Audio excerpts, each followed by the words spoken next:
Sudah terlalu banyak waktu yang kita pakai untuk hidup dalam dosa. Kita menjadi Kristen puluhan tahun. Berapa banyak waktu yang kita pakai untuk hidup dalam kekudusan? Coba kita ukur. Ya, kita telah belajar mengenal Kristus. Setiap hari kita mendengarkan firman. Betapa banyak ayat yang berkata bahwa kita harus kudus, ya.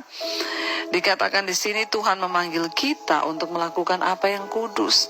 Dan barang siapa yang menolak ini, dia bukanlah menolak manusia, melainkan menolak Allah yang berfirman.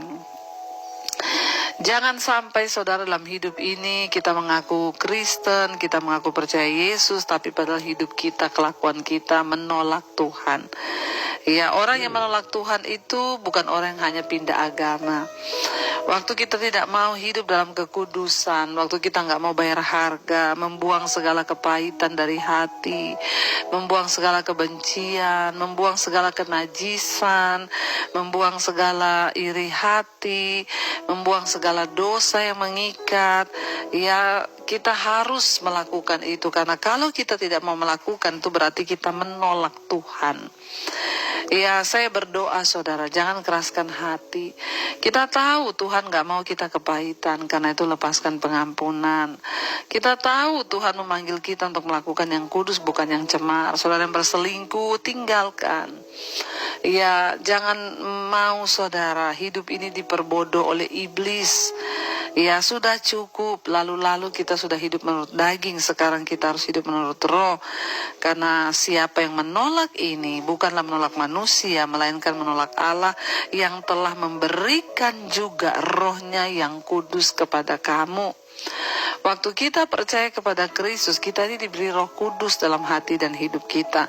Nah, Roh Kudus itulah yang akan menuntun kita, yang akan menolong kita, yang akan mengajarkan banyak hal yang Dia terima dari Bapa itu kepada kita.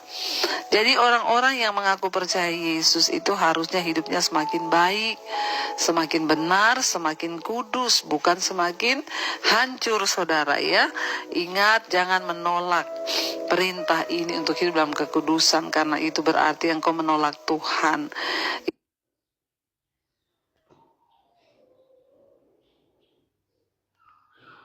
Arti engkau menolak Tuhan. Ya, kita harus minta Roh Kudus hari-hari ini mengajarkan kepada kita, berbicara kepada kita tentang jalan yang harus kita ambil. Ya, pilihlah hanya yang terbaik, pilihlah hanya apa yang Tuhan mau untuk kita lakukan. Kalau hari ini engkau masih punya kepahitan, bilang, Tuhan, aku mau lepaskan pengampunan, aku mau melakukan yang kudus, bukan yang cemar. Karena ada banyak pencemaran secara rohani juga, saudara. Amarah, kepahitan, kebencian, itu adalah pencemaran rohani.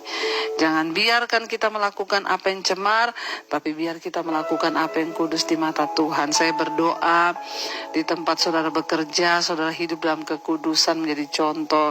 Di tengah saudara yang berkuliah, saudara hidup dalam kekudusan. Di tengah rumah tangga, suami, istri, dan anak-anak, kita juga hidup menjadi contoh dan teladan karena hidup kita dikuduskan Tuhan. Ingat, firman Tuhan berkata, tanpa kekudusan kita tidak mungkin melihat Tuhan.